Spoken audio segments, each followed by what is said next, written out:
So, Hotel family, Abibi Kahodia, everyone that's tuning in. Once again, we are back here on this Pan-African Liberation Movement YouTube channel.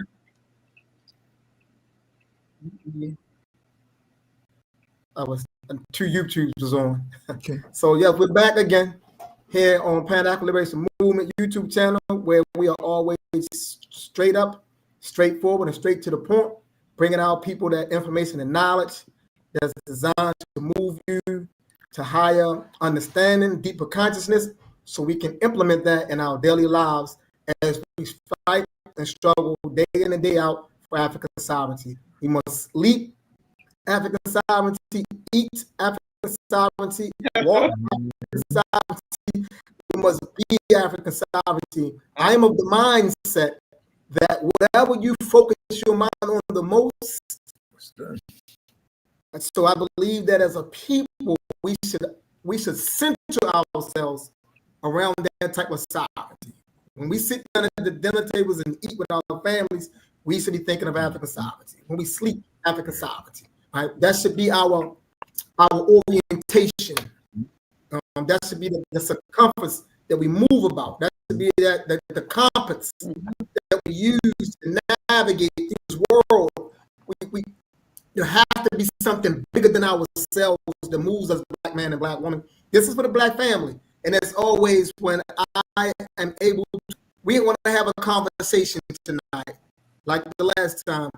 It's a conversation tonight. Our conversation will center around the importance of organization, being organized. And yes, we will touch on the National Race First Convention.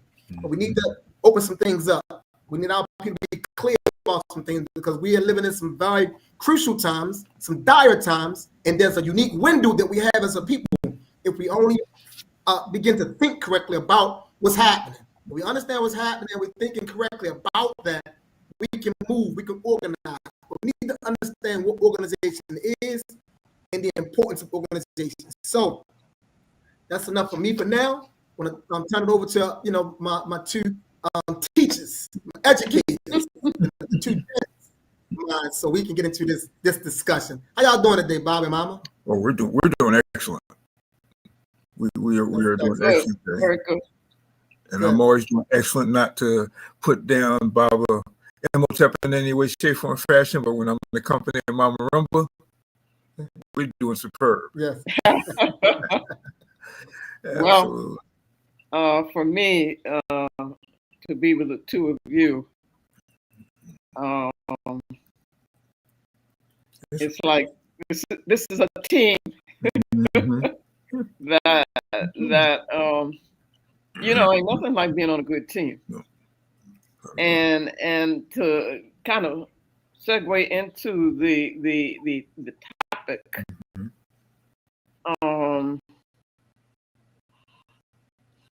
that's probably related to what organization does. Is that helps you to identify the team that you're on, and that's actually what the convention should do as well in terms of race first. But how to get the best out of that teamwork, and that doesn't really happen without organization. And I think that with all the good things that we've done, the good energy, the well-meaning, I think that's one thing that we've kind of maybe missed on or haven't paid enough attention to or understood enough. And that is organization, the need for it, the power of it. And without organization, then all of the talents that we have can't really do the job.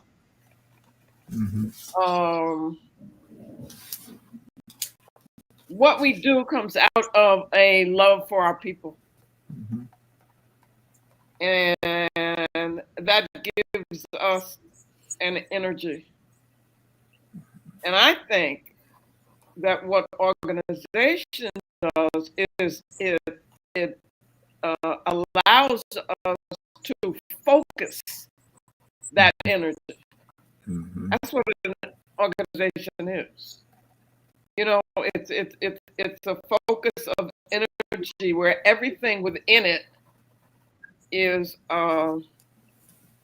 moving towards one particular goal, one aim. And having said that, there are some things that I think organization gives us and that we need and that we got to do now, as Baba Imhotep says, take advantage of this window to organize ourselves, is we have to be honest about the fact that we need more discipline. Yes.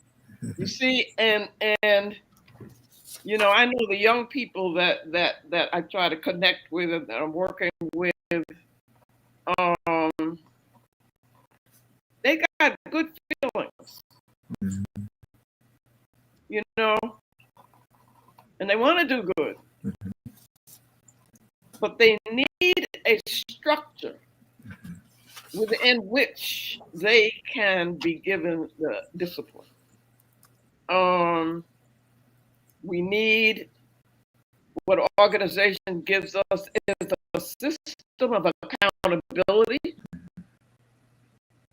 which is another thing that I think we tend to, it's kind of, you know, I call it we got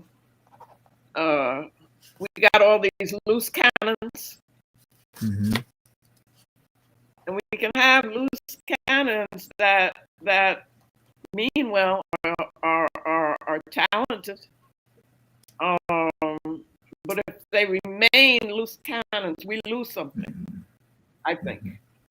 And I think that's one of the things that organization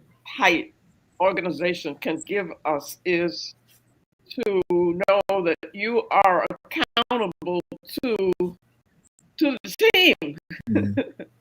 You know, you're answerable to them. And for us, we know that what Ancestor Communion does for us is that it gives us a system of accountability to the ancestors. And here on this plane, us working together and dealing with what we've got to deal with on this physical plane, we need to have that kind of accountability to each other. And I think organization does that. Yes. And I've got more, but I want to from you all. I guess I would start by saying I've seen so many good organizers at work, but the best organizers I've seen have been centered. Right. They have this enormous love for their people, right, and their character is not questionable. Absolutely. To me, that's the distinguishing characteristic between being plain or conscious, if you will, and being centered. The character is critical because, you know I've said it, and I know other people have said it before me, that you can't build something of good character if you're not a good character. There's no substance to right. it. You know, it may stand, it may look cute and all the rest of that, but it's not going to stand the test of time. And to me, that's one of the major things about organizations, because this is, what do we say? This is for workhorses. It's not about right. trying to establish something that's going to go on for generations and generations and generations until it's accomplished. And then once it's accomplished, it's set up in such a way so that whatever caused the organization to come into existence in the first place won't reappear, won't stop it. They will be ready. They will be prepared. So part of that, is preparedness. That longevity is extremely important. I can't rank them in terms of importance between character Mhm. and longevity. Mhm. And of course, accountability comes within the idea of being of good character. And of course, this has to be framed. This is, to me, looking around at the situation that we're in terms of the level of menticide among African people and Yes. the ongoing assault. We have to think about what kind of organization you have to have, what kind of organization has to be created in order to bring those energies my member was talking about to bear on developing the kind of community that remembers who we are and acts accordingly. Okay, we have, I think back to, and I know I've said this before, but I think in the 70s, and many of the organizations came together because they were afraid white folks were attacking them, putting bottles on them, at them on campus, all kinds of stuff on the campuses. So they closed ranks in order to protect themselves. That's logical. The problem was that there was not this agenda of sovereignty that went with that. So as soon as white folks said, okay, well, we like you can come back here, right. You can come to bed with us, et cetera. The organization was gone because the mission wasn't clear. Absolutely. Which to me is, that's what I see the purpose of. To me, Absolutely. that may be a simple process. To Mama, remember that might be a simple process. Brother Imhotep, that might be a simple process, but some people are so far away from really understanding the magnitude of what we're being hit with. Some people are so afraid, so far away from my eye in terms of incorporating it, in terms of that being how you think, that being how you do, that simple Baba Hannibal, if it's good, if it helps black folks, it's good. If it hurts black folks, it's bad. That kind of simplicity. Right. Well, you don't need a lot of thinking. You just know that what you're doing, you judge everything based upon its benefit to African people. And what comes out of this conference has to be that. It's not just the three of us or the four of us or the five of us that were coming, because, I don't think I'm being arrogant when I say we know. It just has to be put into action on a wider scale. Right. For us, it has to be done in such a way that accountability is at the center, so people know that whatever they do as part of this organization affects everybody else in the organization, and that's important. All these other people around me, these are my people, and these are my ancestors, right. And we are one. That's hard, I think, for a lot of us to get an image of. It's like you hear a lot of times, well, what does this say? It's like being able to imagine the outcome of this. And I don't think I'm saying it backward, but you judge what you're trying to build based upon what you're trying to build. That's the whole basis of it. If we don't know what we're trying to build, if we don't know what a Sankofanized or Sankofan community looks like, if we don't understand what Ma'at is in terms of being African, that's it. If you're not Ma'at, you're not African. Okay? Now, there may be some aspects of Ma'at that you're still working on. Nobody's perfect. It takes us time. We're human. But if we're not heading in that direction, if that's not the center of the kind of character that we're trying to build, if we're not imagining what it's supposed to look like 7 generations down the road, if that's not the center of the planning, okay. So technically, even though I know there is a time span, if you will, on a revolution, so many years, and then it'll start to fizzle out. But if we don't have in place something that carries it forward, regardless of what happens with a revolution, then it's kind of like a waste of time. It's a show. It allows people to vent a little bit, but it doesn't build what's necessary so that our great grandchildren will see it. And I I wanted to close on this point, even though I have a bunch of them. If it's not going to benefit us, 5, 6, 7 generations down the road, we're not going to be here in this form as these individuals, these persons we are now. I know I should be saying person, not individual, but if we're not, if what we put in place isn't going to continue into generation after generation after generation, then it's almost like, why are we doing this? Mm-hmm. You know, I know why we're doing this. I'm glad that we're doing this. I don't think that anything going on right now is important as this. Really important for the sovereignty of African people, even though most African people don't have the slightest idea that it's going to happen. But it's extremely important for us to do this now, even if just for practice. And it isn't just for practice, but even if it was just for practice. The idea that we're working on something to save African people, to return our ancestors to their rightful place, okay? To understand that we are one. Just to practice that idea would be wonderful. But what we're doing is more than practice, you know. But it has to be something with this far-sighted, I'm not going to be here to see the end of this. I'm not going to be here to see. I said I would close to that, or one little teeny tiny thing. When I started moving in this direction, when I started understanding, decades ago, when I started understanding I was African, I made a deal with my ancestors, like you can make a deal with your ancestors. But I made a deal with my ancestors, beginning of the rise of African people, I'll do this. Yeah. That's what, you know, where we have to be. That's exactly where we have to be. Yes. Yeah. So when I think of organization, one of the ways my mind works is I like to look at and assess our situation. Mm-hmm. So I'm always looking at what's not working or going the way things should go. And then I begin to look for a solution. I'm very solution oriented. So I begin to look for the Lone Rangers running around. When I look at the people who don't have any belief nor faith in organization, I take a deep look at that.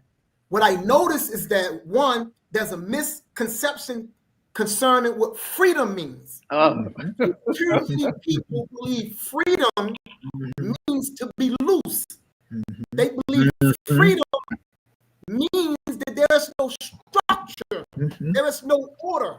So because they have a misunderstanding of freedom, they don't have a concept of organization, right? So I tend to notice that. Then the next thing I notice is that because capitalism have deprived Black people to have this rat race, get it all you can get right now mentality. So therefore, we don't have vision. We don't look further enough down the line because we're trying to get it all right now. So it's like there is no belief in vision because I need it all right now. It's like it creates this selfishness. You may not, they don't think they're selfish, but it is a type of selfishness that have been created because I can care less about the next generation. I need to get it all right now. Like that is the thinking. So therefore, vision is eroded. So I look at those two things: a misunderstanding of what it means to be free or freedom, and a lack of vision.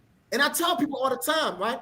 If there's no structure, there's no responsibility, then there's no freedom. I say free people that's irresponsible lose freedom. So freedom is things don't come up from being in the container. That container is organization. Whether you call it family, whether you call it community, that's an organized structure designed to structure you so you can function in an optimal way. And so we have to get our people to that level. So that's how my mind works. I look at what's moving around and why it's moving around, and then I work on like what are the solutions. And I know that one of those solutions, and what I just spoke about, is that we must build organization, and we must help people to understand the importance and bring them into organized structures that have systems systems designed to transform. Systems of transformation, not just informational structures, right? We need transformational systems. People need to be transformed, not just informed. Right? I'll leave it there. You know, I'll let you I gotta jump in because Baba, when Baba Rudy spoke, I thought he was leading the way to the importance of vision. He might even have mentioned this. No, I didn't, but yeah. That's so important, and that's been, if you notice, the people that have been chosen by the enemy for us to be leaders. You know, those who either consider themselves be leaders, and this has been for maybe a couple of decades now. They lack vision. Nobody talks about vision. So my thing for a while, I was telling my students, I was telling people I work with, if somebody is presenting something to you as the leader, or they're telling you you need to join this or do this or whatever, just ask them, what's your vision? And the response would be silence. Because they aren't thinking in terms of a vision. They don't have a vision. And we have to have a vision. The idea or the point that Baba Imhotep is making about freedom is excellent. There is a poem. I don't know by heart. I'm not going to recite it, but that Baba Asa Hilliard has at the beginning of the book Seba. And it's called Freedom with a question mark. It is excellent. He said our first mistake was we thought that freedom was an end. It was a goal. He said, he later says, no, freedom is a launching pad.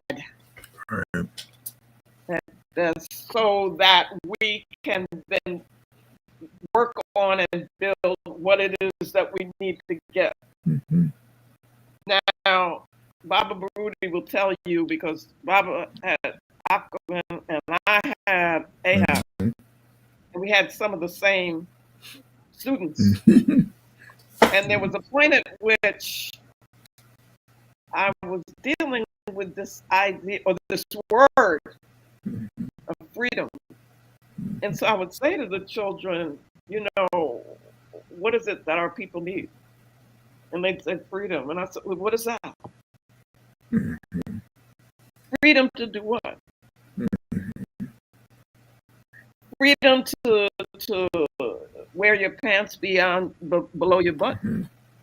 Freedom, you know, it's like it has no definition, no mission. I said, no, I want you to think. I want you to be able to think beyond just giving me this word that has no meaning. And so we started talking about sovereignty, if you remember that, Baba. Oh, yes. And it was Baba Hannibal who actually started me thinking in that direction. But to me, it was that at least this idea of African sovereignty, which is African power, world African power, was that it kind of put clothes on something. You know, it gave you something beyond this thing here. Because when you say freedom, they and the children talk about freedom, it's just being free of whatever. And the reference point is this place. We have to have a vision of what we want for our people, for ourselves. whether or not Urugu existed. Yes. Think about that. And that, if I can get them to think that way, what would you want? What do we want? What do we want to build? And that's where vision comes in. Now, Baba also mentioned, Baba Baruti mentioned agenda. I don't know if you remember saying it, but that is so important to have. We have to have an agenda based on a mission. Where do we want to go? What do we need to go? Where do we need to build? And that allows you to then plan. And without organization, we don't plan. But when Baba Rudy was talking about we need to be thinking in terms of 50, 100 years and more. The other thing is, what organization has got to do, there's certain things that we need to do within organization that I don't think we're paying enough attention to now. And that is have a training system. Because you've got to be thinking in terms of who's going to be the next people to do the work. And how will they do it? And how will they know to do it? And will they do it well? And that involves a training system. So I think that these are some of the things that we need to be concerned with when we talk about organization and what we need to be doing now. And I see the importance of the convention, the work of the convention will be to, put forth an agenda. What we're going to do, that's how we're going to do it. Right? But you need to have a plan. And you need to have principles that plan is built on. So all of these things, that's the work we got to do. And frankly, yeah, it's a lot of work, but it's the work that keeps me going.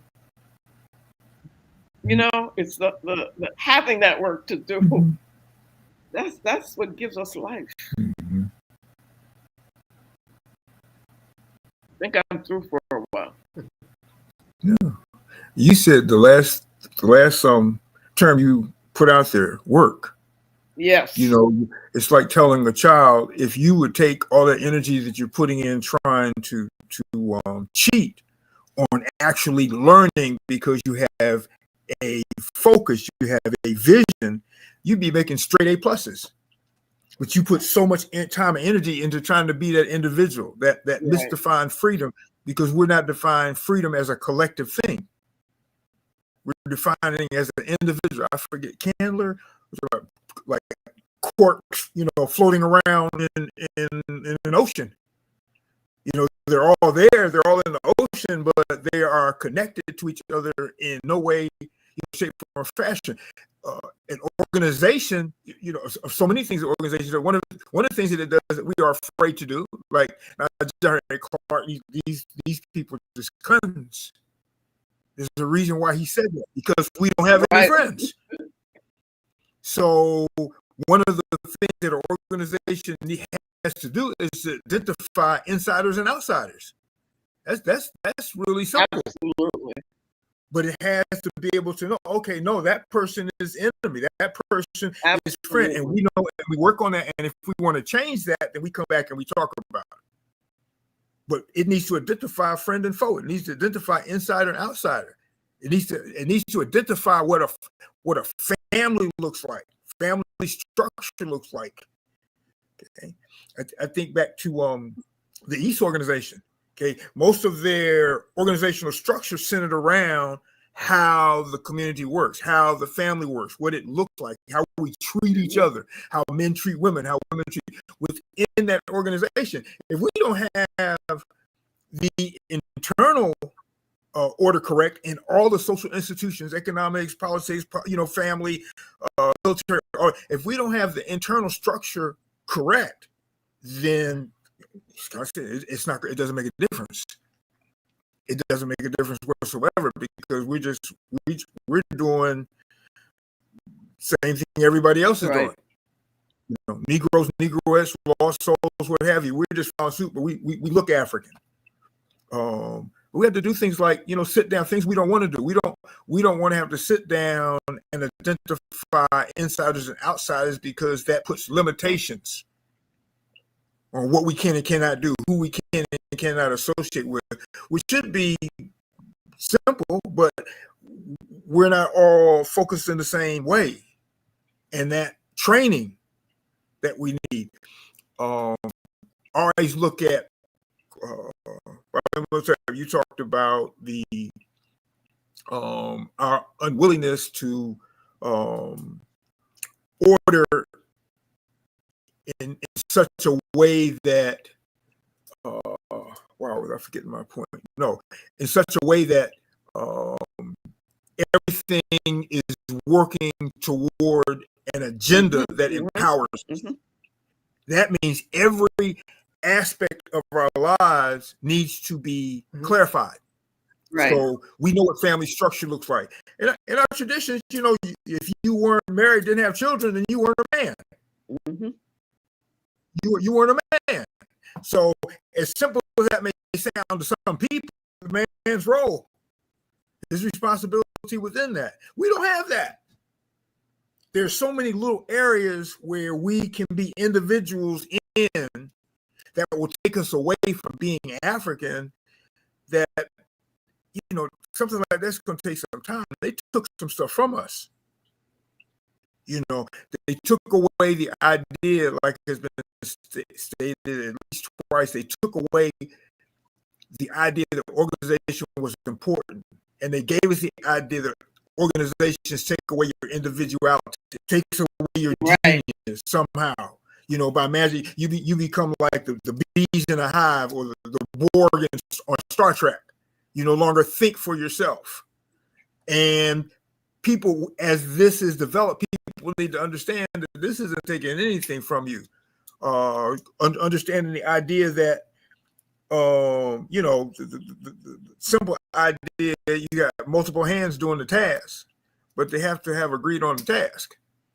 They have to have agreed that they have to have the ability to remove or let go of some of their egos so that they can be criticized in order for us to become better. If it's not going to make us better, if it's not going to give us that thing we call freedom, which to me tends to be a meaningless word. Right. If it's not giving us the definition of sovereignty, sign you keep coming back. If it's not giving the definition of sovereignty, yeah, she came back and she told me. Yeah, she came back, and it's like the children. Right. Children get it. Okay, I have a vision that is so huge. Right. Make me so powerful. Make us so powerful. Make my family so powerful. I don't have to worry about this nonsense. I don't have to worry about somebody getting lynched because they're going to be afraid to do that. Any of the threat. Organization does that. What they say, not a Malcolm. We're just not organized. They're not doing anything better than us, but being more organized than us at getting what we need. So, you can either plan to whine, for the next 20, 30, 40 generations until you no longer exist as a people, or you can do something to correct it now. Yeah. The platform is being offered for people to come in who've been asking, well, what do we do next? Well, how is this going to look? Well, you got an organization that's going to give you that clarity. Go of that European stuff. It requires you to get rid of that selfishness that capitalism automatically brings. It requires you to let go of this stuff and say, okay, I am African. And like Mama Rumba has made it, perfectly clear to me when you say being African or I am African, that means that you are acting, you are thinking, you are feeling, you are moving, you are talking like your ancestors, or should I say as your ancestors. So, that has to be, there are going to be a lot of people who are going to be saying, yes, been looking for this for a while. Yes. Yes, that's right. But you got to have a way of holding them in, of making, right. Yes. One thing, Bob, when you said the word work, what I was hearing when you talked, you used the term workforce, and for people for us to think of ourselves as part of the workforce, and for organization to give us that once you become part of that, you are part of a workforce. That's a powerful concept. Yes, it is. That's a powerful concept. Absolutely. And so I'm going to have to get off soon. But speaking about the convention,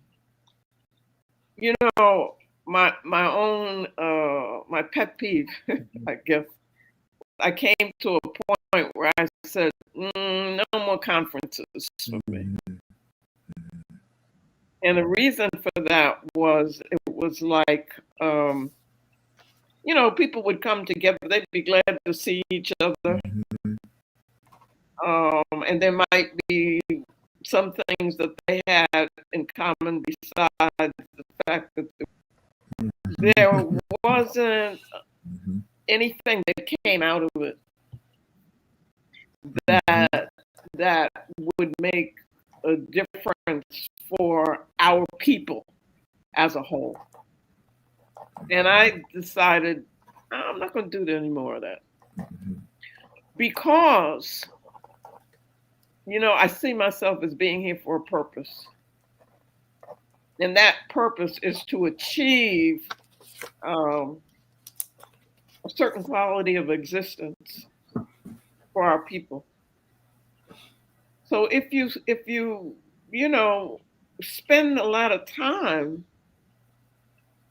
doing stuff that's not contributing to that, then it's like you're wasting time. And I began feeling like that. And so I want to get back to what the convention means for me, is that we are kind of reconnecting with a time of seriousness that our ancestors had, who we would consider then the leaders, the thinkers. And they were doing it for our people. And so they would come together to say, okay, what should be our agenda? What should be the work of our people? What should we be trying to achieve?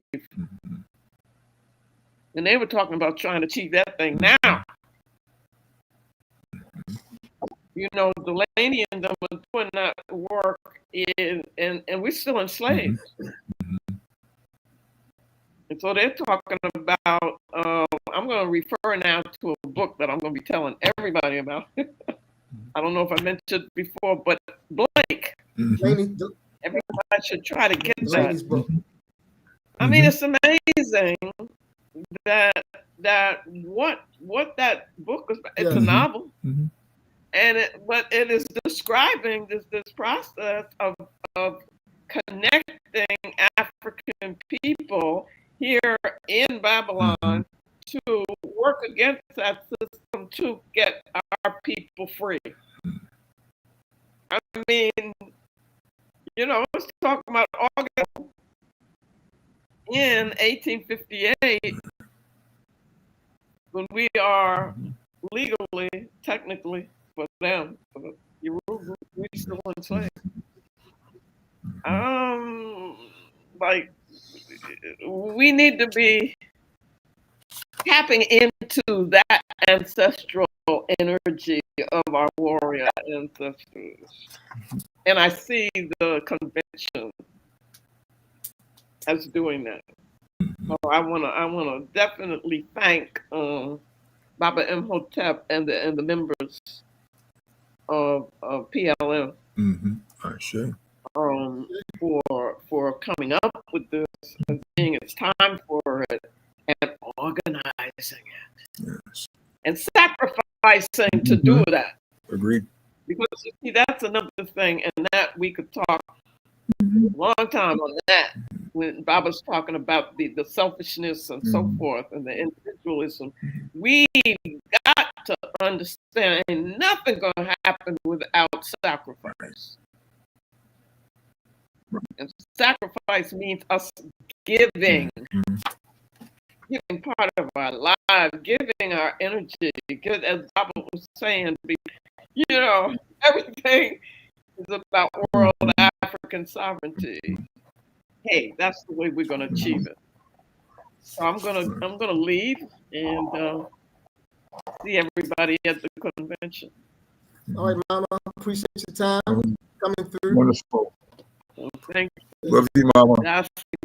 Madasi. I don't know how to do this.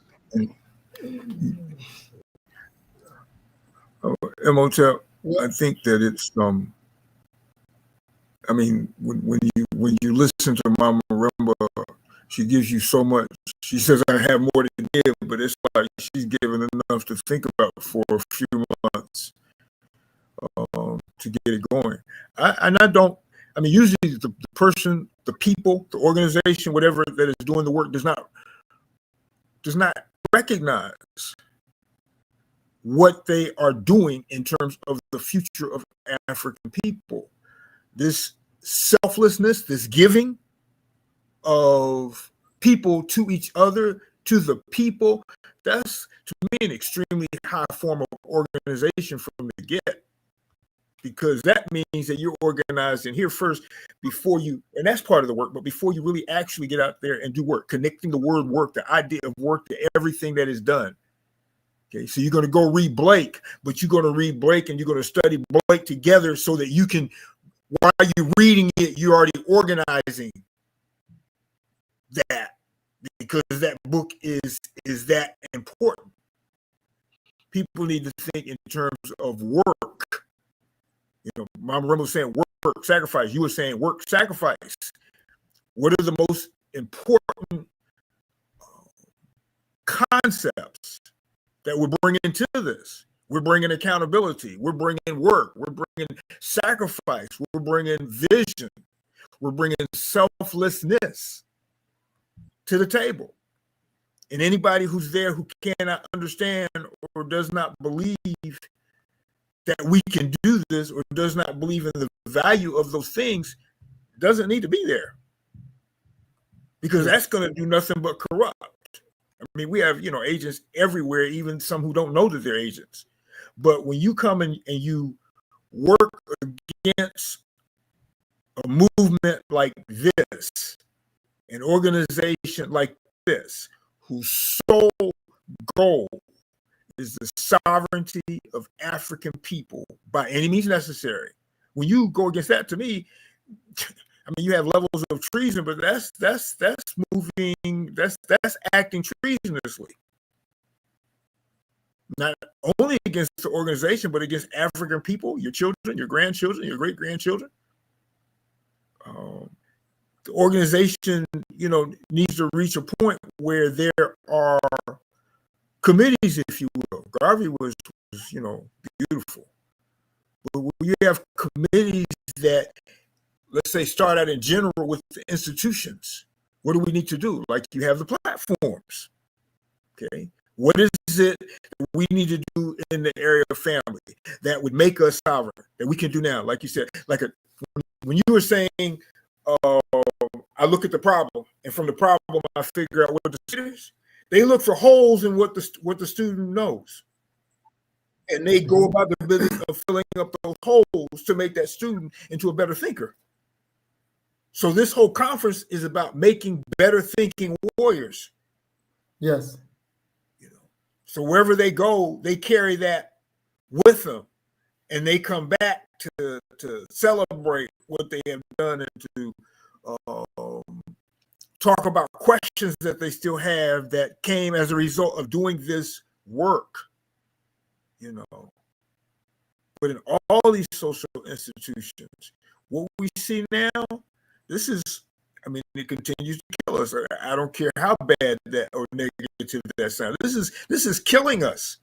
It's like taking what they say, you can't squeeze so much out of the beet, so much blood out of the beet. This is like squeezing every single aspect of being African in the heart, in your spirit. That's what this is designed to do. That's what this society is designed to do. That's what these people have been designed to do.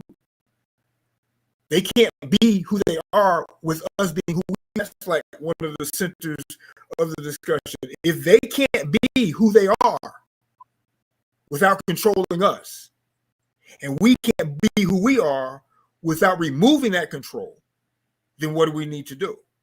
What are the things that need to be done to get them out of our minds, to get them out of our lives? What can we create now? What kind of villages can we create now where that will, as deeply entrenched as that will be moved out of the view of our thinking? We'll recognize that it's there, but what can we do that will move them out of our mental, physical, and spiritual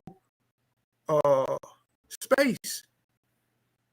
Because if we can't be African in their space, then we need to be out of their space, however we want to look at it, whatever level we want to look at it. But that's got to be a foundation. If we can't be who we are, if we can't be our ancestors with them controlling us, then we have to remove the control. We have to move the control. Yes, I agree. When I think of removing the control,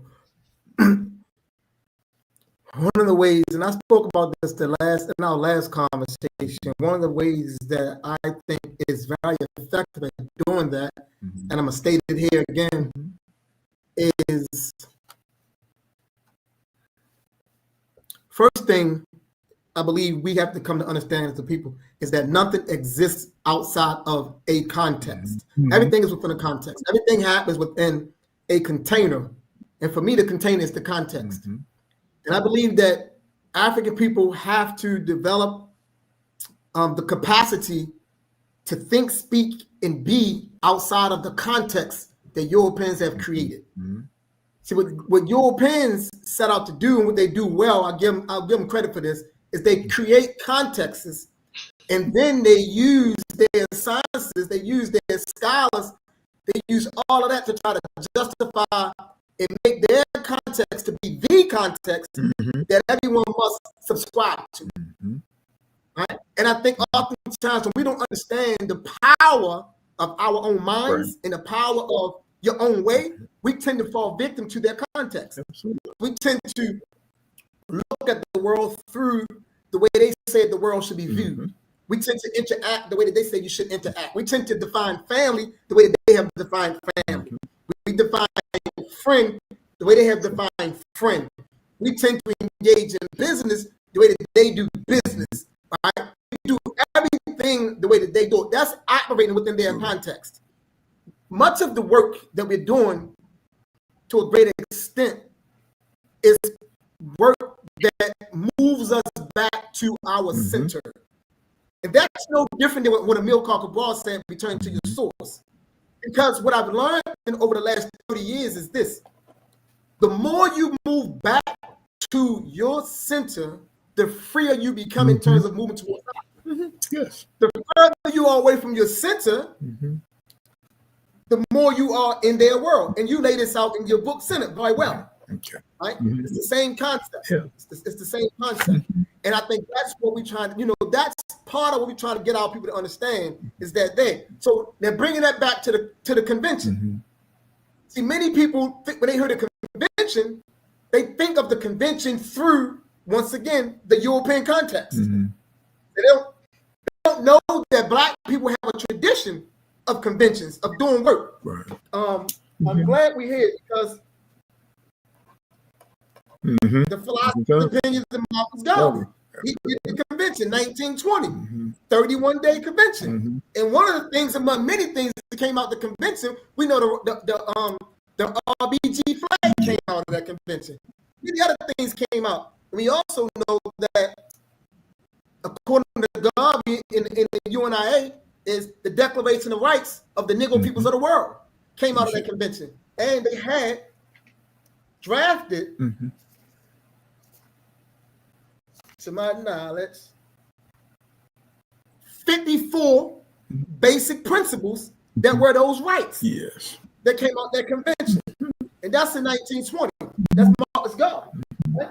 And so then we have the proceedings from the National Immigration Convention of 1854. See, this is Delaney and all of them. And they also, one of the things that came out of that convention is a Declaration of Sentiments. And they drafted 31 sentiments that was drafted by the delegates that came. And also one of the things that came out of it was a report on how they were going to organize and how they was going to move. Famous breakdown by Delaney that came out of the convention, the political destiny of the colored race, where Martin Delaney goes in a very detailed way of a vision that he saw for Black people during this time period in the 1850s of how they can move forward. So the Race First Convention is coming in that tradition. Right. So it's a working convention. Like you already alluded to, it's a working convention. And what we're going to do, one of the things among many, is we're going to draft our own document. We have the Declaration of Mandates. We have those 12 articles. The first article being called Restoration, all the way down to the 12th article, which is African sovereignty. In which in those articles, we'll be developing and drafting resolution statements. And these resolution statements will state how we will execute and bring this particular article into life to make it a living reality. And so when the document is drafted all the way out, and we also have our statements of principle, whatever they are, if it's a hunt, if it's whatever we come up with together is what we come up with. And that become an overarching document that we can sync the work that we each are already doing with this document. And by syncing our work with this document, and we are striving to make the document a living document, and that gets us all on the same page. And we're not saying that for those who always ask the question, we're not saying that the National Race First Convention is the end all be all. Right. That's not what we're saying. We're saying this is a beginning step. And if we understand it correctly and we involve ourselves the correct way, we can see that we're on the right path and on the right track. Like what we're doing. So there's a question that came up. One of the brothers I do want to address this brother right here. I probably already addressed it. Where he at? He says, so he starts. Brother Brian, oh yeah, right there. So he said, evaluation seems to be focused on satisfaction, engagement, relevance, and concepts that rarely promote concrete steps to advance a revolutionary agenda. So, and then he goes on, he said, and they need to be at the conference planning table at the beginning, not at the end, which is unfortunately the typical model. So I appreciate that, my brother, for putting that up there. So let me address that. No, the objective is for the serious-minded African sovereignists and race-first thinkers to be here. That is the objective, for you to be here. This call have went out for the last 5 years. This call went out in 2020. It started in 2020, and it was always with the intent of doing a National Race First Convention in 2025. Now we are here. So we've made the call, put the call out, circulated it. Different people have been talking about it. So the serious-minded people, and let me be real clear, and I'm not saying if you're not here, you're not serious-minded, because I know some of us, we got serious people who just got, feel some kind of way. They might feel fed up. They want to be a part of, which is cool, But the point that I am making is that we are calling for serious-minded, race-first thinkers and African sovereignist thinkers and organizers to be here, to be a part of what we are going to do. Starting on September the 25th through the September the 26th through the 28th. So that's Friday, Saturday, and Sunday. Friday, it's like a meet and greet. We're going to be at the Black-owned restaurant here in Baltimore City. Meet and greet, laid back. I do know that Mama Marima do plans to be at the meet and greet. And one of the things that she want to do, she do want to address those who are there briefly. And I may make a brief statement or something to that effect, but just try to get us, together. And then on that Saturday, we'll go through our libation, our jump call, then we'll open the session up. It may be a quick keynote for me to just reinstate and restate things that I've already said about why we are coming together. And then we'll break out and get to the work. We'll break out in 12 different tables, and the people that feel case in point. So let's say, for instance, we got one of our articles is economic power. So let's say you are there and you feel like Black economics is your area. Then that's the table you should be at, lending all of your genius to developing those resolution statements. If you feel like your strength is African spirituality in terms of indigenous African spiritual systems, then you should go to the table that says spiritual life. You should be over there helping that table develop those serious, grounded, spiritual resolution statements that's going to speak to that particular article. If you feel like your strong suit is national security, military, then go to that table and bring your genius, bring your skills, bring your tactical expertise to that table to help to develop those resolutions. So that's what's going to happen to a degree at the National Race Convention. So my brother, I would love for you to be there. Yes. If you can be there, yeah, come be a part of this. Yes. Wow. Okay. I know who that is. I know who that is. Okay. And we're looking for him to be there. Yes. Or, in some way, shape, form, fashion. The only thing that I would add to the end, which you've already said, but it's like it needs to be said, it's assumed when we say serious. That means uncompromising. That's right. So you come with your dream, something that doesn't exist, but that we can create. Okay, you can say, okay, well, there's no cube here. There's no framework out of which everybody's got to think. You come uncompromising in your thinking. Okay, everywhere we go, we try to make our words match whoever's there, whatever the context is. Okay, we need to come to this with strictly African, not concerned about what anybody except serious people would be thinking.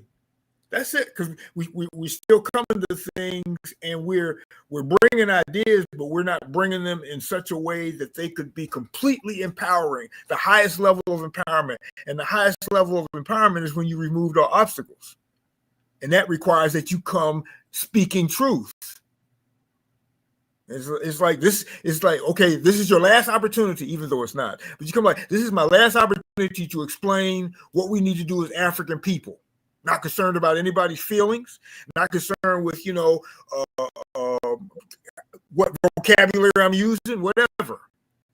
You're coming because we're trying to build a world, build a reality, build a context out of which we operate, out of which we measure everything that we do every day, because we're trying to create a future for those generations to come where we're in charge of our world.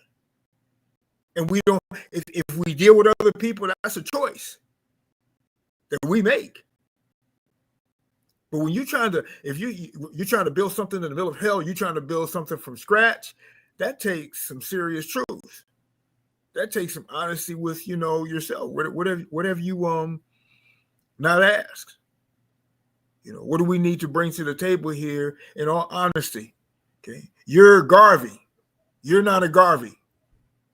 Right now, in this context, And you've watched all of this insanity progress against African people. You've watched the definition of progress be wrong for African people. What is it that you, Nana, Marcus, Mosiah Garvey, want to say that will influence how we move to build this reality for ourselves? I don't know how to explain that differently. It's like we have been beat down. We are so afraid to say all of what we think. Mental side will do that to you, of course, but we are afraid to say we want this world. Or wherever we are, we want to be completely and totally in control and charge. That's what we have to bring to this. Or, we're going to be having, PLM is going to be having a startup of another conference in another 30 years, trying to redo this because we didn't get the fact that we have committed ourselves to building a reality. No games, no playing, no nothing. This is like real. And so many of us still don't understand that. I really don't know how to explain the fact that we don't take seriously the idea that if we don't do what we need to do, there may not be another opportunity. Now, Marcus Mosiah Garvey was so successful because of the climate, not taking away anything from his genius or whatever, because we were at rock bottom, so many of us were running toward Garvey looking for some hope. We're like that now. We just don't recognize it because of credit cards. We don't recognize it because we get these little silver and gold crumbs. The whole attitude that we bring to this has to be like, if we don't do something now, in 30 years, we're not going to be. We're not going to be, and we're not going to know. And if you try to explain to somebody what it means to be African, they're going to look at you like you're crazy. That's what we have to bring to this. This needs to be an extremely serious conference. And all of the questions, for all of the issues, for all of the platforms, for everything needs to be operating at that level. So we can't fail. We can't fail economically. We can't fail military-wise. We can't fail. Leave the fears, leave the word can't, leave all of that outside of the conference doors. Bring our brilliance, bring our vision, bring the ancestors, and let's do this or die. Yes.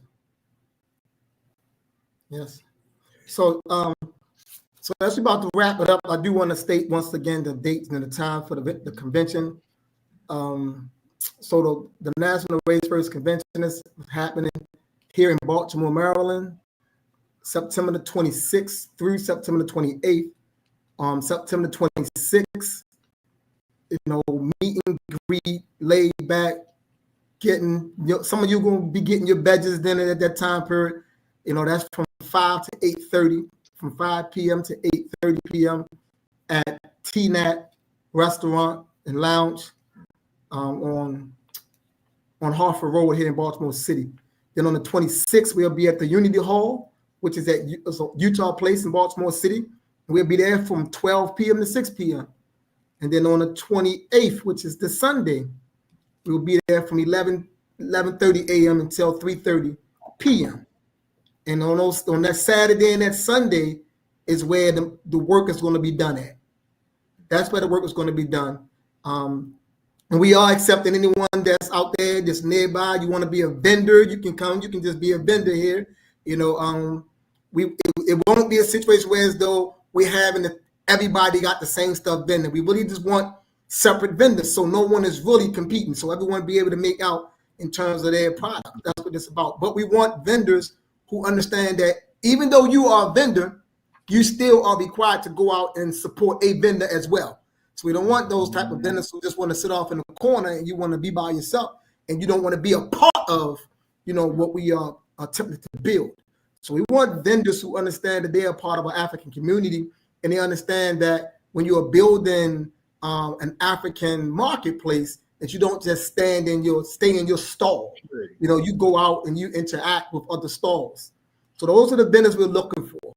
Because it's about changing the thinking about people, and it's about helping us move out of their context. We can't keep on doing business the way that they do business. And realistically, we should throw the term, they've done so much damage to the word business, is that when we use the word or say we in business, we automatically think like them and we find ourselves at war. Because their whole concept of business is conflict, it's competition, right? It's dog eat dog. That's their concept. So when we use their term, right? What happens is that we automatically get in that mindset that come with, all the junk that they've thrown on the word. So we need to redefine a term that's more suiting and more fitting for who we are. Now, let me be very clear because I know how we think. But they might say, well, if you ain't moving like they move, you can get ate up in their world. Granted. But you can't deal with your people as if your people are your enemy, right? So we got to have enough African sense to know when we deal with African people. Yes, when you deal with the enemy, you deal with the enemy on the term of an enemy. But don't think that we have to apply their methodology with our own people, right? We have to know that there is something uniquely original about us, and on the basis of that originality is how we need to be engaged with one another. We are not them. We are not an alternative version of them, and we are not opposite of them. That's not that. So we got to be clear about that. Let me say it again. We are not them. We are not an alternative version of them, and we are not opposite of them, right? We are none of that. Like, we're not even in the same frequency, and we got to be clear about that. We are just who we are. We're just an original Black people who operate within our own unique frequency. That's the divine frequency, which is a superior frequency. And we got to stop being afraid of calling that what it is. It's a superior frequency that we operate out of. We were here first, and we're going to be here last. Teach.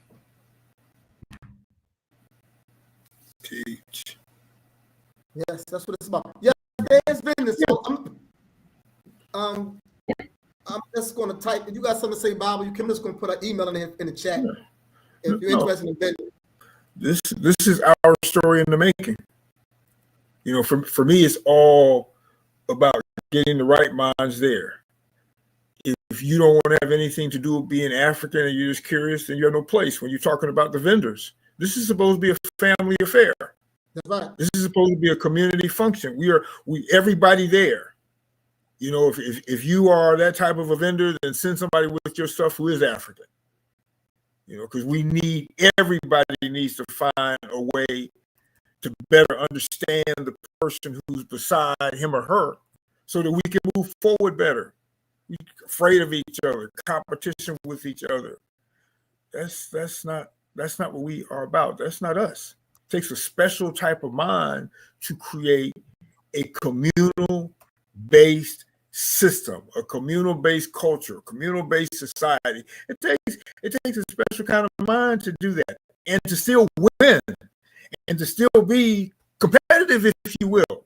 The competition, Africans, if you want to define it in African terms, if we want to use that word, then we're talking about a system where we will compete with each other in order to improve who we are individually so that it will make the community better automatically. That's the only African definition that I can, imagine. And if we're a communal people, that also speaks something to the idea of trust. You can't have communalism without trust. Not at all. And when we're talking about our individual selves, then we have to do something I tell the young folk all the time. You have to look at your mind, and Bob Imhotep, you just talked about this. You have to look at your mind like it's your employee. So what you tell your mind to do, the level that you tell your mind to operate at, the vision that you give your mind to operate in, it's going to find a way to make that happen. It's going to follow its instruction. You're the employer. But you have to give it the correct instructions. You know. So that, you know, all of that reconceptualizing, understanding our power, understanding I'm not in competition with any European. I'm not in competition with any Arab, any Asian. You know, they have. Years ago, I would say they don't exist for me really in terms of my day-to-day operations. Who are they for me to try to be equal with? You know, there's no the only way that could happen is if I dumb myself down. That's the only way that possibly could happen. And when we come here, my last point here, when we come here, we have to understand who we're dealing with when we're dealing with each other in terms of that genius. That's right. Okay. Can you imagine the European perception or what they felt when they first arrived on the continent, particularly the intercontinent, and they're around children who are using proverbs and understand the philosophy of those proverbs to the point where most adults do? I'd be scared of us too. I'd be very afraid of us.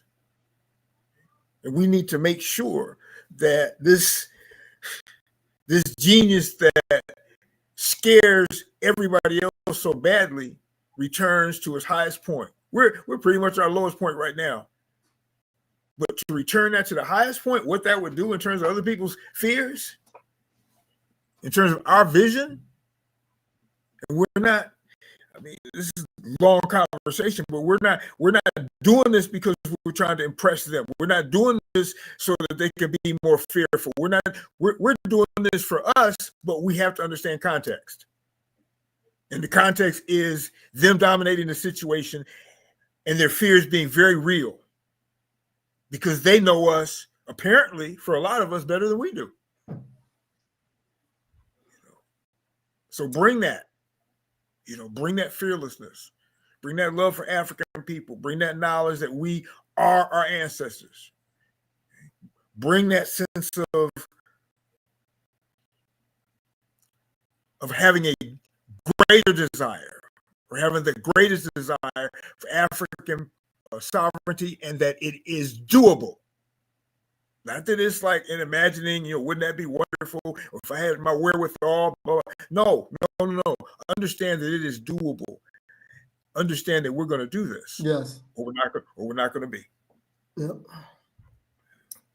Good point. So we already closed out now with 15 minutes past the hour. So for those of you who are joining us, we appreciate that. And if you have a few seconds, please like this video. Go on right now and hit that like button.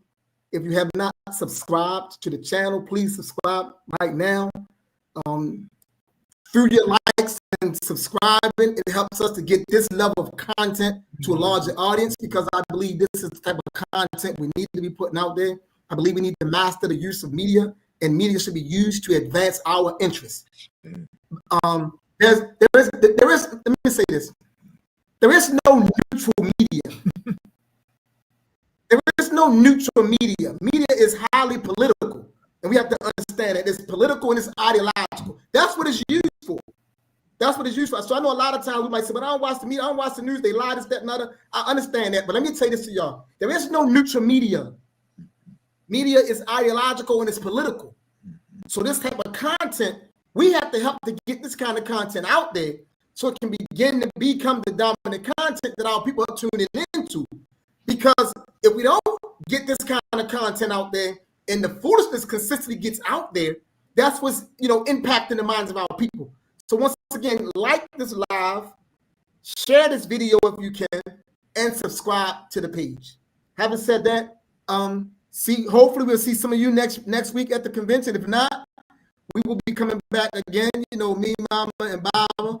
We plan to do this quarterly together.